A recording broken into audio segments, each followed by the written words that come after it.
las 9:05 en plataforma. Bien, continuamos con el avance de la materia. Terminamos lo que habíamos comenzado el día lunes pasado, haciendo hincapié que me ha llegado una instructiva de la dirección de la carrera que teníamos que empezar la próxima semana con las clases presenciales, pero yendo a la facultad he visto que todavía hay problemas de los baños y seguramente mejorarán eso. Entonces yo había decidido de que la próxima semana más llevaríamos las clases virtuales y a partir de la subsiguiente semana entrar a las clases presenciales, dependiendo obviamente de las condiciones que haya en la facultad como para poder realizar clases presenciales. No sé si están de acuerdo o es que quieren empezar la próxima semana clases presenciales, por mí no hay problema. ¿Qué dicen ustedes? Jóvenes. Está bien como usted dice, doctor, porque también es una necesidad de los baños y todo lo demás. Ya, ¿qué dices de esto? Estamos de acuerdo. Personalmente opino lo mismo que el compañero, que está bien.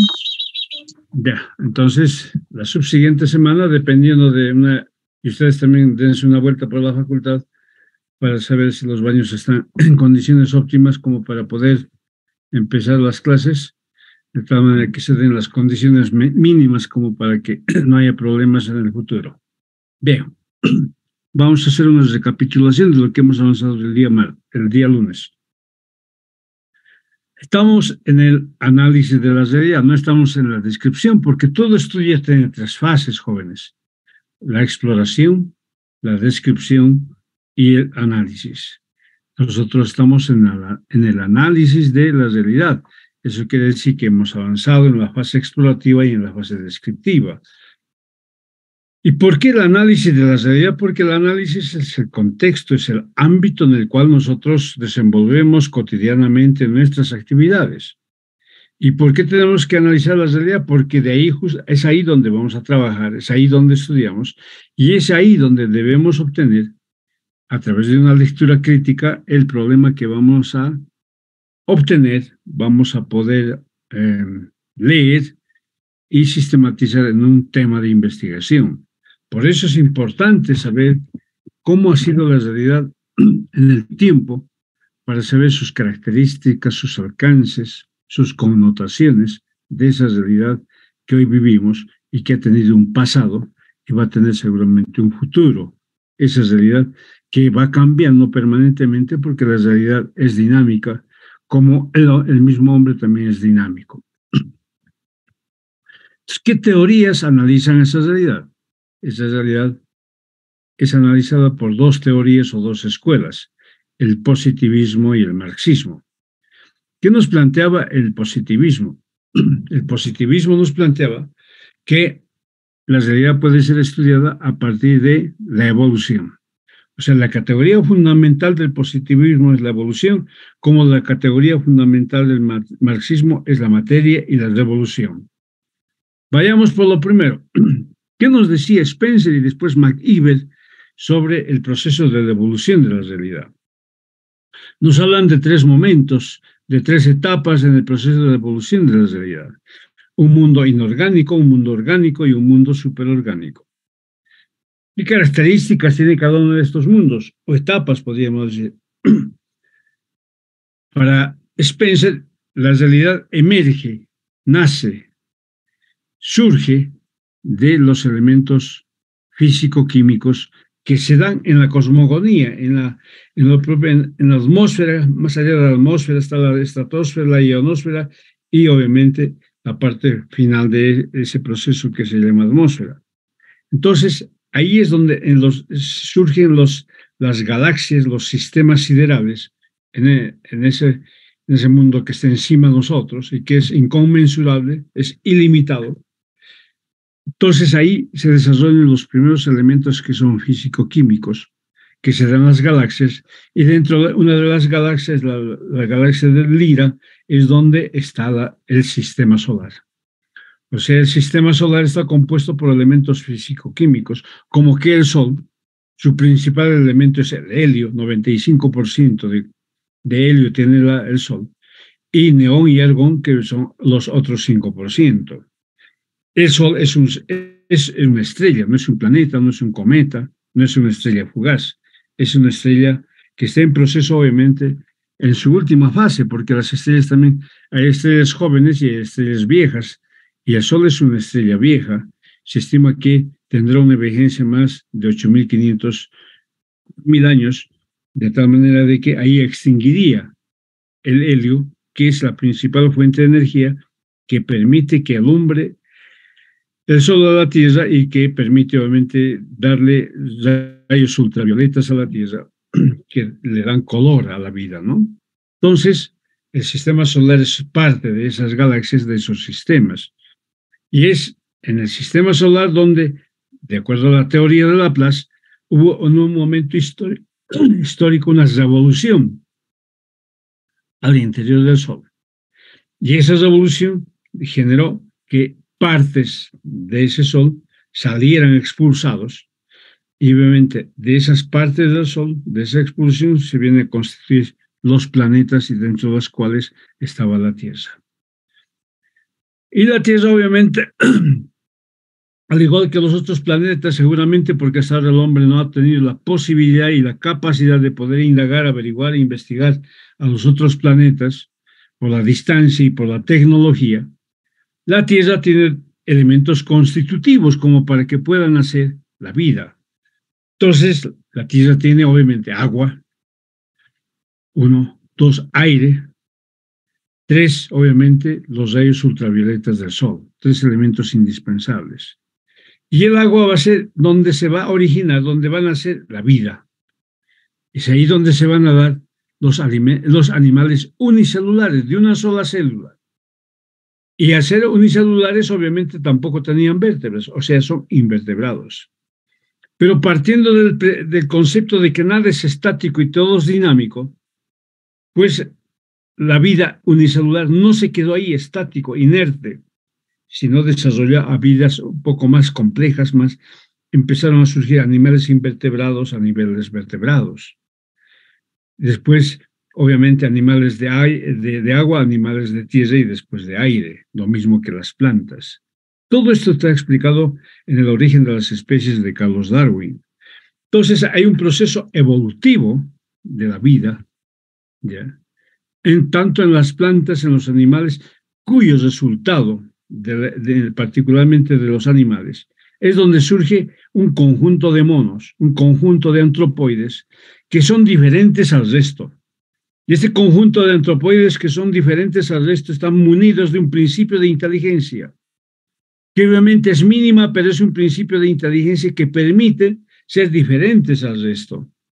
Y entonces ahí surgen las primeras organizaciones, como son primero la manada, después la horda, la gens, el clan, la patria, el tribu y el Estado, obviamente. Son formas de organización social que ha tenido el hombre en las diferentes etapas que le ha tocado vivir. Entonces, tenemos al hombre como una expresión máxima, como un hito histórico de ese proceso evolutivo del Homo sapiens, es el hombre que sabe y conoce. Que en un principio actúa más por instinto que por convicción, más que por creación. Es lo que prima es primero las hormonas, después las neuronas. ¿Por qué? Porque está en un proceso de supervivencia.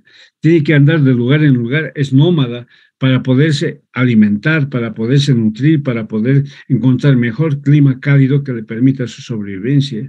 Pero además otra de las características de esta manada, de esta horda, después en manada, es el carácter de vivir en conjunto, en sociedad, en comunidad, porque es una de las alternativas y una de las estrategias que le va a permitir sobrevivir en el mundo, en el tiempo.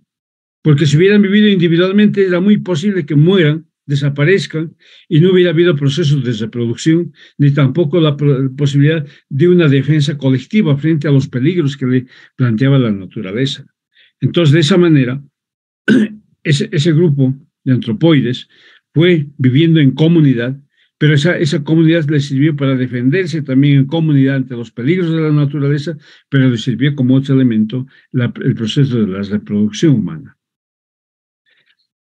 Entonces, ese es el proceso evolutivo que ha sufrido la sociedad y la vida misma en el tiempo, de acuerdo a la teoría clásica del positivismo. La otra teoría es la teoría marxista, que habla sobre la materia y habla de dos tipos de materialismo, el materialismo dialéctico y el materialismo histórico. Antes de pasar al materialismo, me olvidaba de un punto que nos habla MacIver. Dice, el hombre, para diferenciarse del resto, crea tres órdenes, un orden cultural, un orden tecnológico y un orden social. O sea, esos elementos hacen que se diferencie el hombre del resto, porque en el orden, por ejemplo, cultural, ¿ya?, es donde el hombre crea costumbres, tradiciones, lenguaje, idioma, que van a ser parte intrínseca, parte natural del hombre. El hombre permanentemente, para comunicarse, tuvo que crear y tuvo que inventar además símbolos a las cosas que les rodeaba. Ese objeto tan duro le pone el nombre de piedra, cuando podía llamarse pan, podía llamarse árbol, podía llamarse madera. Y lo pone piedra, y hasta el día de hoy está institucionalizado. O sea, le pone nombres arbitrariamente. No hay un estudio científico que diga por qué se llama piedra, qué características debe tener para que se llame piedra. Por ahí podría ser también el pan piedra. Entonces, el hombre, en función a su inventiva, en función a darle identidad a las cosas, le va poniendo nombres a las cosas, ¿no? Entonces, eso es parte de un orden cultural, que el hombre crea las tradiciones, las costumbres, que hasta el día de hoy son estudiadas por la antropología. También en ese proceso de avance, de desarrollo, le da el orden tecnológico. Las primeras formas de tecnología van a ser la piedra bruta, la piedra rústica, que le va a servir como instrumento de defensa para alargar el puño de una manera un poco más fuerte, más consolidada, ante los peligros que le ofrecía la naturaleza. Pero esa piedra no se mantuvo en forma rústica, en forma ordinaria. El hombre fue trabajando la piedra, y por eso es que el paleolítico es el paleolítico antiguo, medio y nuevo. Y el nuevo se llama neolítico. Del paleolítico se pasa al mesolítico, del mesolítico al neolítico. Eso en función a qué existe este tránsito, en función a el desarrollo de la piedra, en términos de ir puliendo, trabajando la piedra hasta lograr la piedra en forma de hojas de laurel, ¿ya?, que le servía para cortar y le servía obviamente para poder defenderse. O sea, el neolítico es la etapa máxima de la construcción del pulido de la piedra. Pero además de la piedra, está acompañado de la utilización de la madera, la utilización de los huesos de los animales prehistóricos. Ahí están las agujas que se dan, los cuchillos que se dan en la utilización de los huesos. Todo eso está acompañado en este proceso histórico. Entonces hay un desarrollo tecnológico que dará, después del tránsito de la edad de la piedra a la edad de los metales, donde el primer elemento que se utilizará será el cobre. El cobre, en alianza con el estaño, dará el bronce, y después se pasará a la época de hierro, lo que demuestra un desarrollo tecnológico que solamente el hombre podía realizarlo, el hombre que piensa, razona y crea. Ya en este proceso pasamos de la época instintiva a la época racional, de la emoción a la razón. Después también crea el orden social, un orden social que en un principio era simplemente instintivo, como la manada o la horda. Actuaban y iban en grupos para poderse, obviamente, para poderse defender de los dinosaurios, de los pleutosarios, de esos animales gigantes de esa época. Entonces, la única forma de sobrevivir era vivir en conjunto. Pero también otra forma era la reproducción social, que solamente podía darse en comunidad. Por eso es que en esa época el sexo era indiscriminado, era todos contra todos. Era la promiscuidad plena. Entonces, ahí se dan las formas de organización en el orden social. y un poco también se da la organización geográfica del trabajo. Entonces, todos estos órdenes que nos habla McKeever son parte de un proceso evolutivo en lo social, en lo tecnológico, en lo cultural, etc. El marxismo, les decía, nos plantea dos materialismos, el materialismo dialéctico y el materialismo histórico.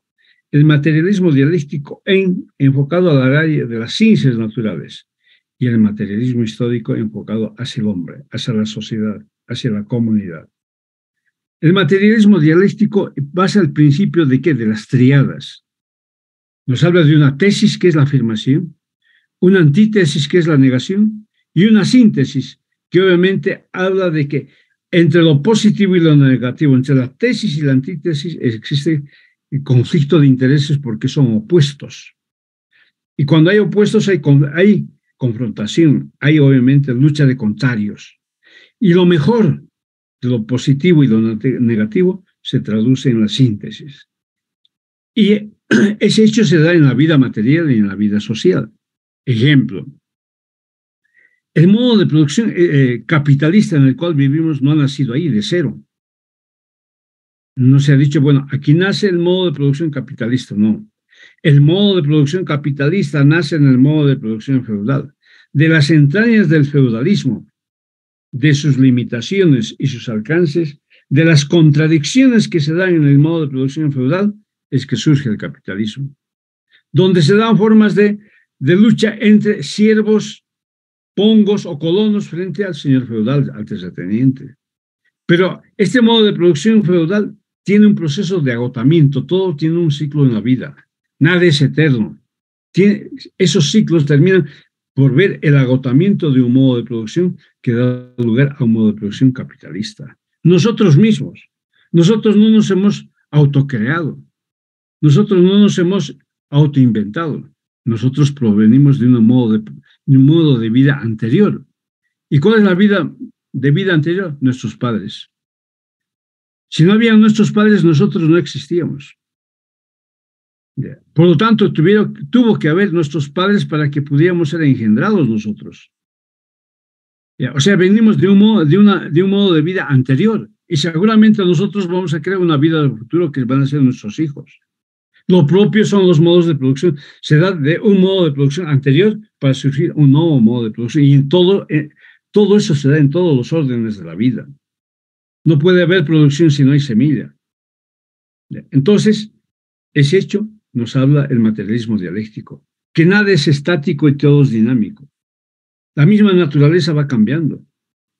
Si vemos la ciudad de La Paz de 1548, cuando se funda, apenas era simplemente la plaza de San Sebastián. Y poco a poco fue creciendo, fue cambiando. Lo propio el alto simplemente era la ceja. Y con el tiempo, obviamente, se fue expandiendo, fue creciendo hacia el norte, hacia el sur, hacia el oeste. Hacia el este no pudo crecer porque ahí estaba la ciudad de La Paz. Y entonces, las cosas van cambiando socialmente. Si ayer fuimos niños, después fuimos adolescentes, hoy somos jóvenes y mañana seremos adultos. Va cambiando. Nuestra forma de pensar, nuestra forma de vestir, nuestra forma de comer, nuestros pensamientos, nuestra posibilidad de crecimiento en términos profesionales va cambiando. Y eso lo ve, obviamente, el materialismo. Y en la naturaleza se da lo mismo.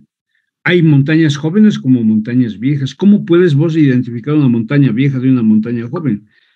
Una montaña vieja ya es prácticamente como un lomo de camello.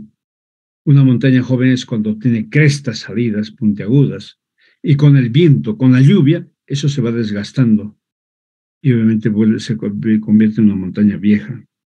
Los ríos van cambiando de curso en función de la necesidad social. Entonces, como verán, todo eso es estudiado por el materialismo dialéctico, de las triadas de la tesis, antítesis, síntesis. Hasta que llegamos al materialismo histórico, donde el hombre, la primera forma, una vez que se constituye la sociedad, después de la tribu, después de la constitución del Estado, el hombre decide organizarse políticamente, económicamente. Y aquí tenemos que utiliza dos categorías fundamentales, la estructura y la superestructura. Son categorías marxistas. ¿Qué componentes tiene la estructura? La economía y la sociedad. Es la base de todo contexto. La economía, nadie puede vivir sin comer, nadie puede vivir sin producir. La economía es la base de la sociedad, pero obvio, puede haber economía y si no hay sociedad, ¿a quién aprovecha esa economía? Se pierde. Por tanto, la sociedad debe trabajar, debe producir, debe crear riqueza, debe crear bienes. O sea, hay una ligación muy estrecha, muy íntima entre sociedad y economía. La economía sirve al hombre y el hombre crea la economía. Pero al mismo tiempo que crea la economía, se organiza el hombre cómo debe ser la producción, de qué forma debe ser la producción.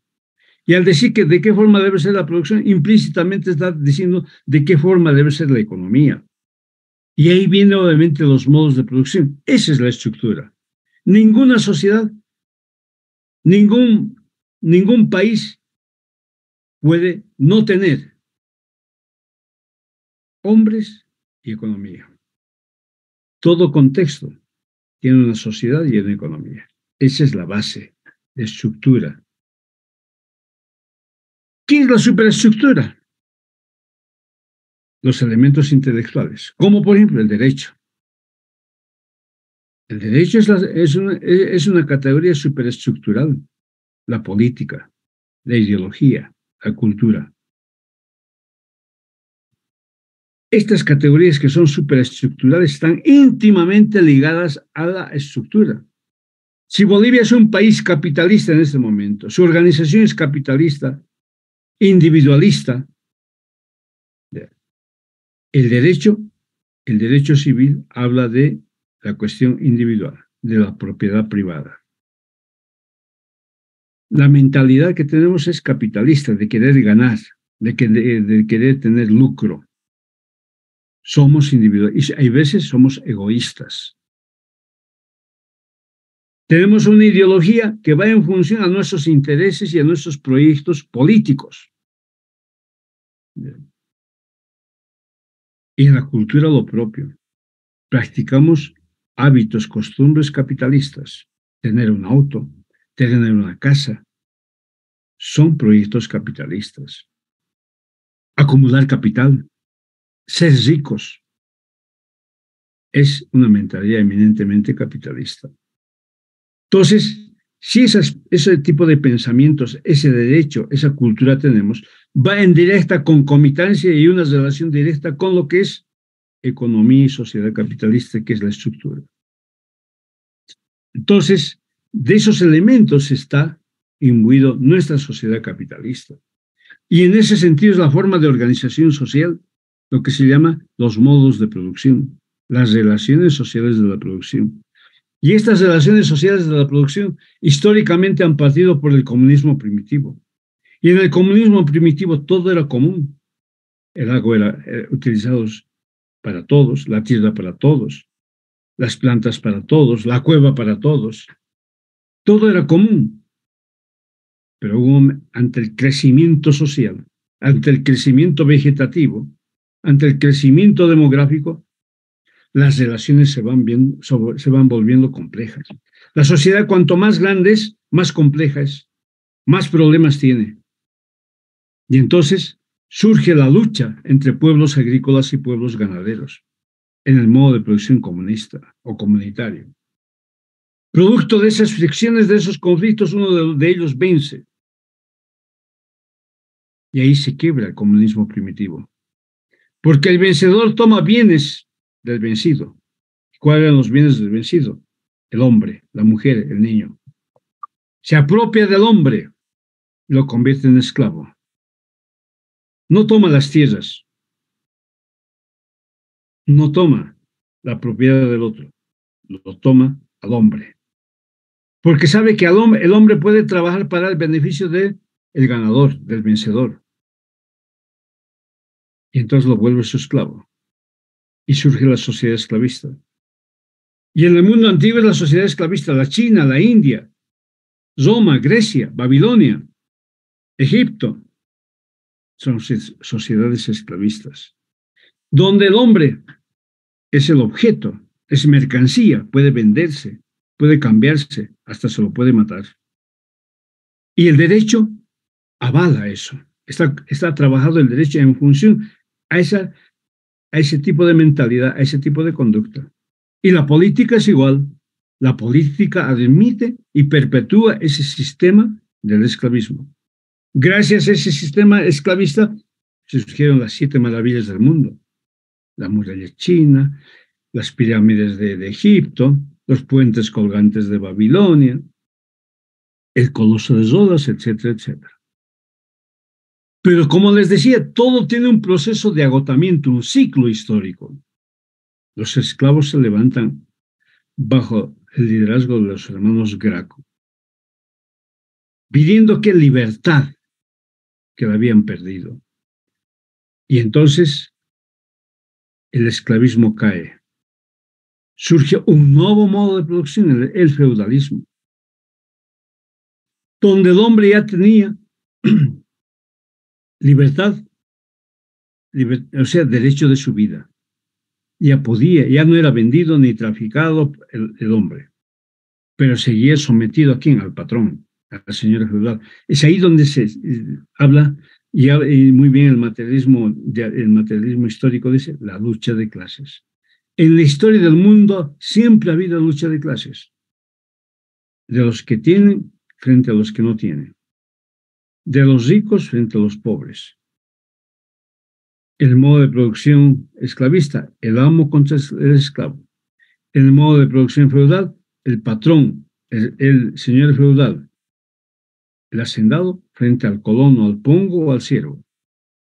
En el modo de producción capitalista, burguesía frente al proletariado.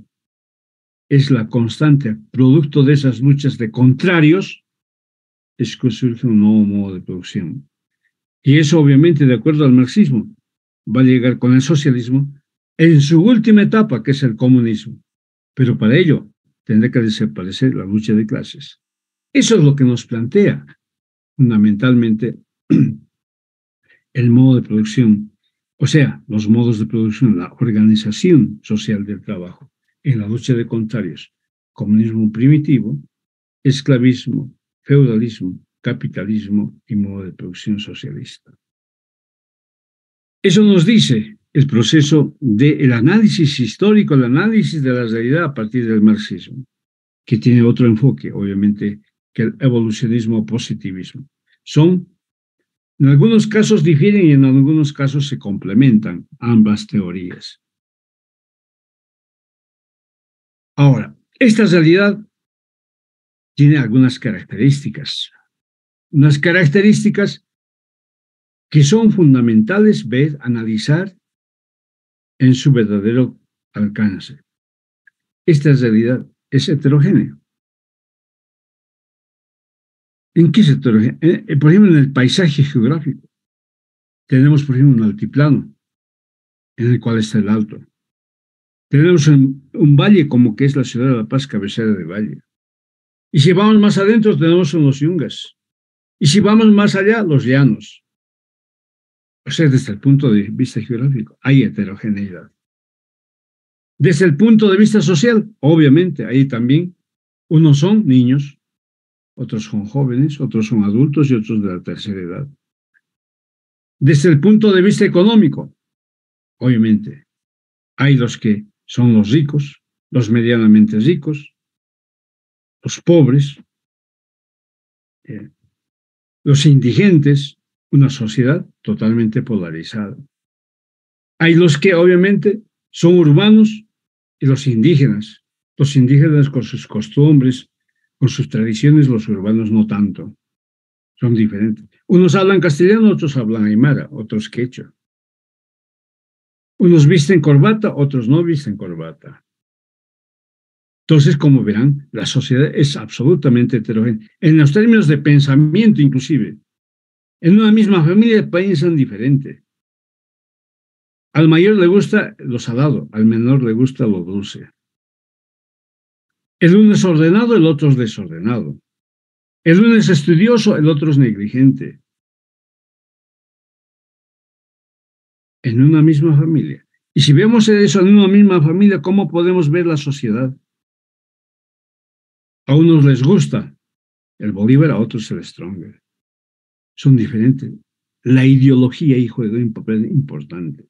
A unos les gusta el chicharrón y a otros les gusta el pique macho. Gustos, colores, formas de vestir, pensamientos, costumbres diferentes. Entonces, la sociedad es absolutamente heterogénea. Tanto es así que hay países desarrollados y subdesarrollados. Hay un país urbano, un país rural. Entonces, como verán, es absolutamente heterogénea esa sociedad y hay que saberlo leer. La sociedad es absolutamente dinámica, nada es estático, todo es dinámico. El pensamiento de hoy va a ser superado por el pensamiento de mañana. Lo que hoy hemos hecho no lo volvamos a repetir mañana, porque es otro día, otra hora y otros actores.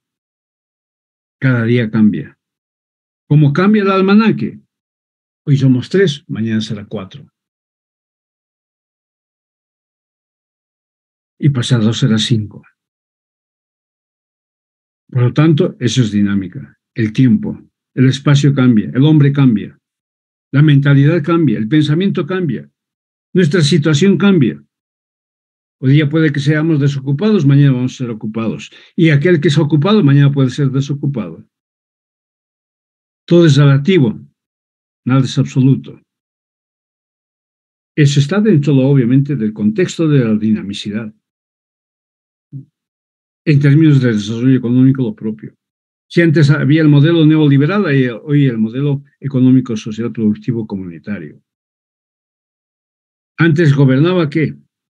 Antes gobernaba la oligarquía, hoy gobiernan los indígenas.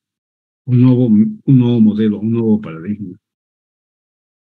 Antes se pensaba que la corrupción era de cuello blanco, hoy vemos que la corrupción es de poncho. Entonces, como verán, es una sociedad cambiante y muy cambiante.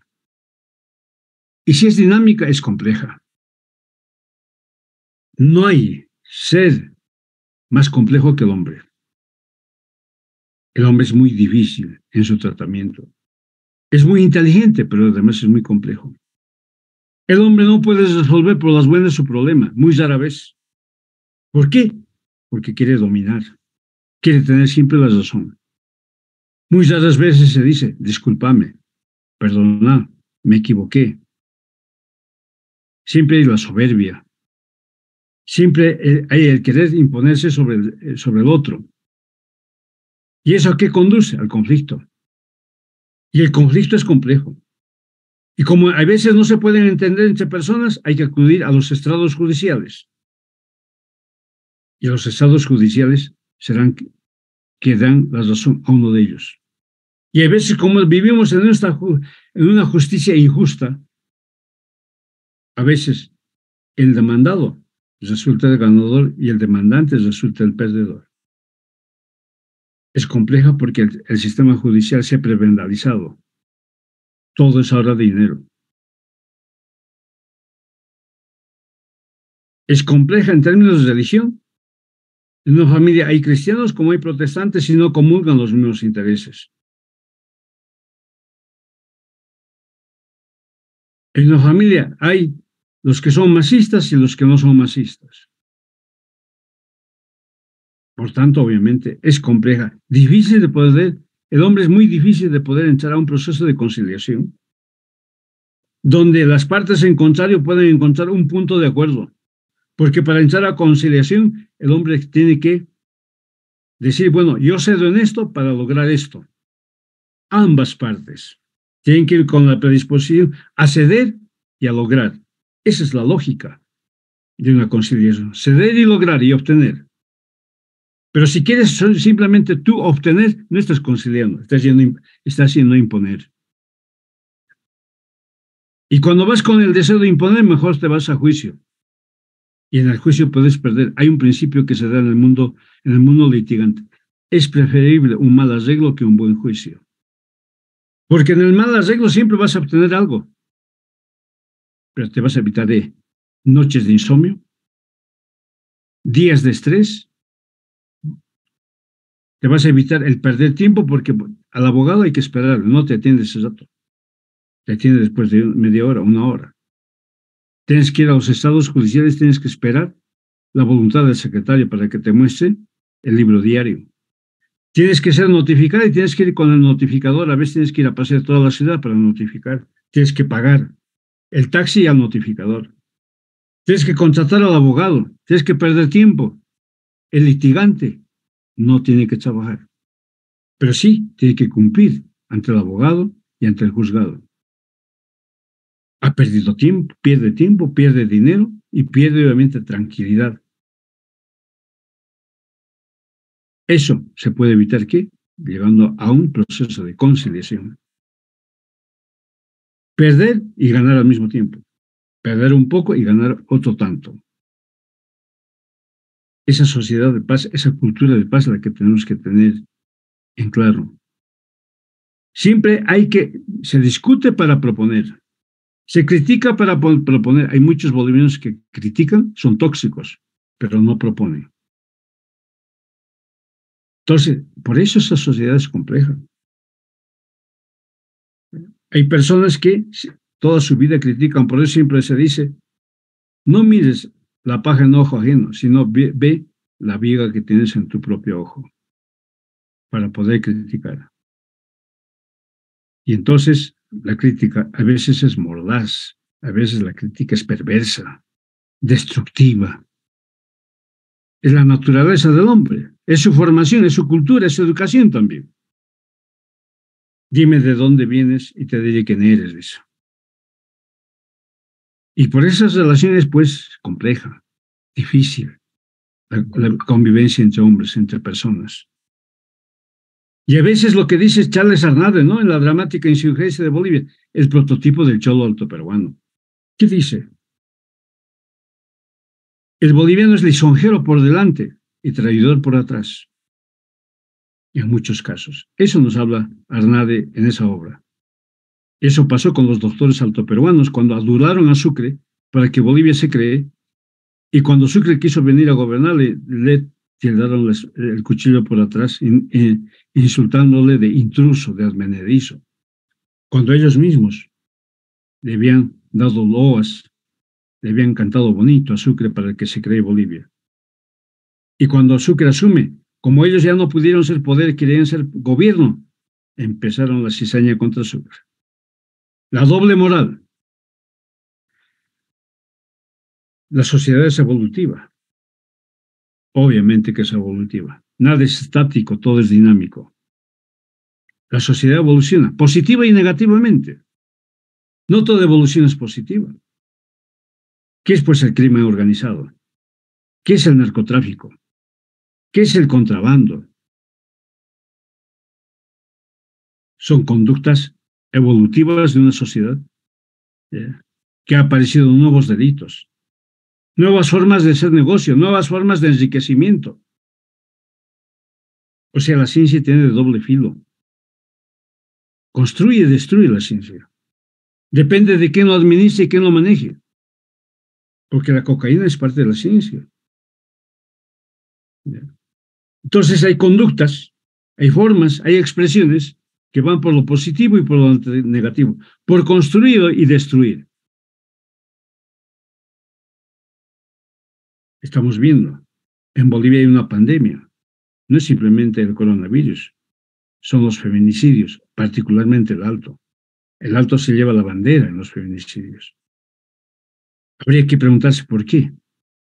Habría que hacer un análisis psicológico y antropológico. ¿Por qué razones en el Alto se da tanto feminicidio? ¿Cuáles son las causas psicológicas, antropológicas? Y entonces, vean, ese tipo, yo no escuchaba hace unos 20 años tanto feminicidio. Hoy día todos creo que andan con su cuchillo en el bolsillo. Forma de muerte, acuchillamiento. Ya no se devuelve, ahora es el cuchillo. Una temporada era básicamente una conducta de los peruanos. era en los micros, en los minibuses, los ahorcaban, que se llamaba, no me acuerdo ese término que había, que aparecían, los ahorcaban y aparecían muertos. Hoy cada día hay nuevas formas de atentar contra el prójimo. ¿Se ha evolucionado en eso? Negativamente. ¿Hemos evolucionado positivamente? Sí, también hemos evolucionado. Hoy en tu puerta está la envidia, en tu puerta está obviamente el engaño. Esos factores obviamente hacen que la sociedad hay que cuidarse de todo eso, hasta de tu propio hermano. Las violaciones estamos viendo. El padre es violador, el hermano es violador, el tío es violador, el amigo es violador. Cosa que antes, esas cosas yo no escuchaba hace 20, 25 años. O se escuchaba muy rara vez, pero hoy día es una cuestión común que se da dentro del ámbito de la realidad boliviana. Ya no se puede pensar qué va a ser de nuestras hijas mujeres. Todos tenemos una hermana, una hija, y uno se pone a pensar qué va a ser del futuro de ellas en esta sociedad tan machista, donde parece que la mujer fuera carne de cañón. Todo eso nos muestra una realidad muy compleja, muy difícil, muy dinámica. Y esa realidad tenemos que abordar. Esa realidad es la que debemos nosotros consumir. Y esa realidad es la que debemos cambiar. ¿Cómo? Creando leyes. Manejando absolutamente la ley de forma transparente. Hoy son estudiantes, mañana van a ser abogados. Grábense esto. Nunca hagan daño al prójimo. Hay abogados que han surgido de esta universidad y son corruptos. Debería haber una norma que aquel abogado corrupto se debería quitar la licencia de trabajo definitivamente. Tiene que haber así sanciones fuertes contra el abogado prevaricador, contra el abogado corrupto, contra el abogado abusivo. Es hora de poner límites al ejercicio profesional del abogado. No puede ser el abogado que por el hecho que maneja la ley pueda hacer lo que quiere con el litigante. El litigante a veces por el empeño, por el capital, por el esfuerzo que ha puesto va a ganar un juicio. ¿Con qué le salta al abogado? ¿Sabes? Va a salir positivo si hay que darle al juez unos pesos. El litigante tiene que dar esos pesos que se traducen en miles de dólares. ¿Y esos dólares a dónde van? Al bolsillo del abogado. ¿A costa qué? De lágrimas. Tal vez ese litigante no ha dado una buena comida a sus hijos. Tal vez ese litigante se ha prestado plata del vecino o del banco y está hipotecado. Eso no le interesa al abogado. No le interesa el dolor humano. Lo que le interesa es lucrar. Ese tipo de abogados no necesitamos en la sociedad. Necesitamos abogados sensibles, humanos, transparentes. Ganar prestigio con un trabajo ético. Antes inclusive había los abogados los días sábados, como los médicos atendían gratuitamente. Hoy ya no hay el trabajo gratuito. En ciertos bufetes dicen, toda consulta se paga. O sea, tú no puedes ir a consultar, pero vas a tener que pagar por la consulta. Como al médico, ¿verdad? Vas al médico a hacer la consulta y tienes que pagar. Ahora en el abogado también se estila eso. Pero además hay abogados que saben de todo, son todólogos. Vemos en los carteles abogado penalista, civilista, laboralista, familiar. Son todos. ¿Qué tipo de servicio está? Pésimo. Es como aquel médico que puede ser ginecólogo, neumólogo, traumatólogo, otorrinolaringólogo. ¿Qué te va a solucionar el problema un médico de esa naturaleza? Hoy hay la especialidad. Otra de las características de la realidad es que la realidad, dada la dinamicidad, la complejidad, la evolución que ha tenido, la ciencia también ya no es una sola. En teoría es la ciencia única, pero por razones metodológicas y por razones evolutivas, la ciencia se ha dividido en ciencias sociales y ciencias naturales. Las ciencias naturales son más exactas, las ciencias sociales son relativas. Y entonces en las ciencias naturales se ha abierto pues el conocimiento de una manera grande, amplia en función de la investigación. Antes con Platón, Sócrates y Aristóteles el conocimiento era mínimo. La filosofía, decir filósofo era decir sabio, conocimiento universal. Pero, como el conocimiento no es estático, fue desarrollándose, ampliándose. Y empezó prácticamente en el siglo XV una revolución científica cultural. Y empezó a adquirir autonomía la geografía, la historia, las matemáticas, la física, etc., por el crecimiento que tuvo. Y hoy no hay un pensamiento, un hombre que pueda albergar tanto conocimiento. Y por eso se ha dividido las ciencias en ciencias sociales y ciencias naturales. Y aún así, las ciencias también se han subdividido. Hoy el derecho, hoy no puedes decir, bueno, yo soy abogado. A ver, eres abogado, ¿cuál es la especialidad que manejas? No puedes ser pues civilista, penalista, laboralista, medioambientalista, familiar, no puede ser. Si quieres ser bueno, tienes que ser especialista, es como el médico.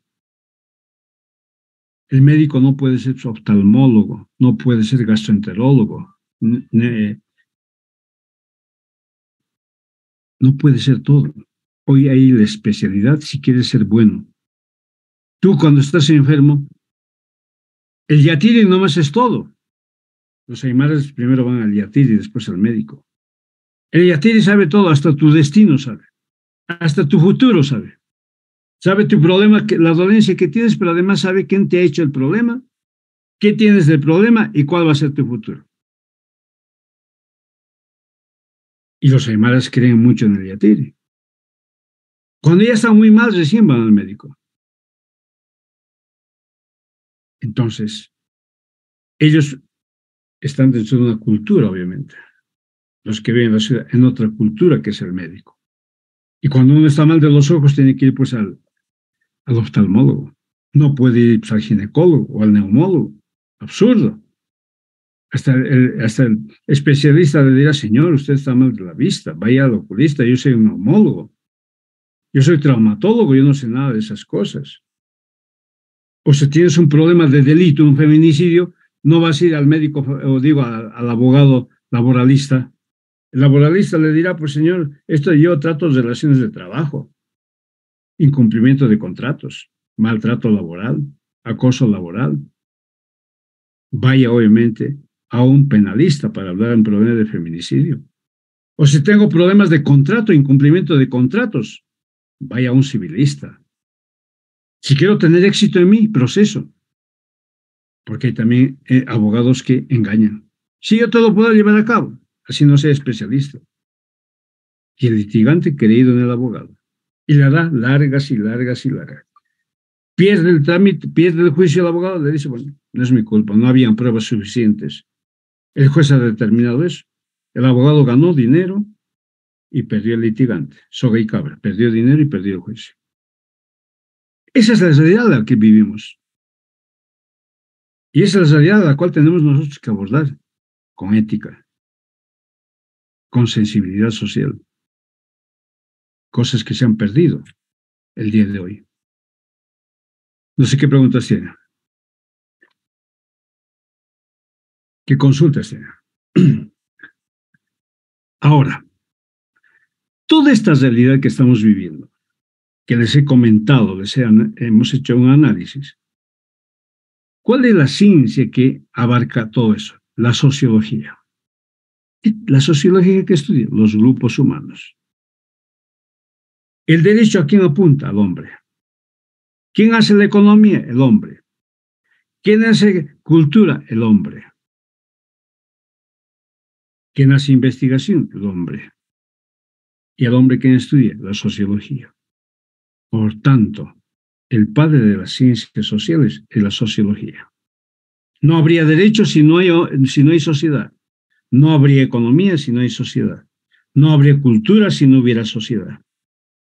Por tanto, la sociología es una disciplina que abarca, que estudia las sociedades, comunidades orgánicas, estudia las relaciones institucionales, laborales, políticos e ideológicos.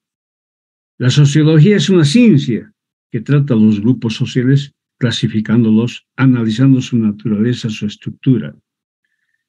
Analiza la estratificación de las clases sociales, los cambios sociales, económicos, políticos. Por tanto, la sociología, podríamos decir, es el padre de las ciencias sociales. ¿Y el conocimiento qué es? Es el conocimiento verificado. Aquello que no se verifica no es ciencia. Puede ser cualquier cosa, puede ser comedia. Y eso es lo que vamos a hacer. Vamos a hacer una investigación para comprobar ese conocimiento. Eso es lo que y les voy a enseñar a hacer eso. ¿Cómo se comprueba un conocimiento? Y ahí estamos, el conocimiento precientífico no comprobado y el conocimiento científico comprobado. ¿Cómo se elabora un conocimiento científico? ¿Cuáles son las reglas, los métodos, las leyes que deben acompañar un proceso de investigación? Aquí la investigación es fundamental. La universidad tiene 3 ejes, jóvenes: lo académico, la investigación y la interacción social. Y la interacción social es justamente para investigar los problemas de la sociedad. Hay que investigar y proponer soluciones. La realidad no es simplemente buscar problemas, hay que buscar soluciones. Y nosotros vamos a buscar soluciones a través de la investigación que ustedes van a realizar en los proyectos que me van a presentar. Tengo las 10 en punto. ¿Alguna pregunta? Entonces, jóvenes, la próxima semana más vamos por la vía virtual y en la subsiguiente semana en las clases presenciales de acuerdo a las determinaciones del Consejo de Carrera. ¿Está claro? Consultas, aclaraciones. Jóvenes, ¿han entendido o no han entendido? Doctor. Dime, Sí, doctor. dime. Y Andira, dime. Doctor, voy a tener una consulta, ¿no? Del día lunes nosotros ya vamos a volver igual con algunos doctores a pasar presenciales.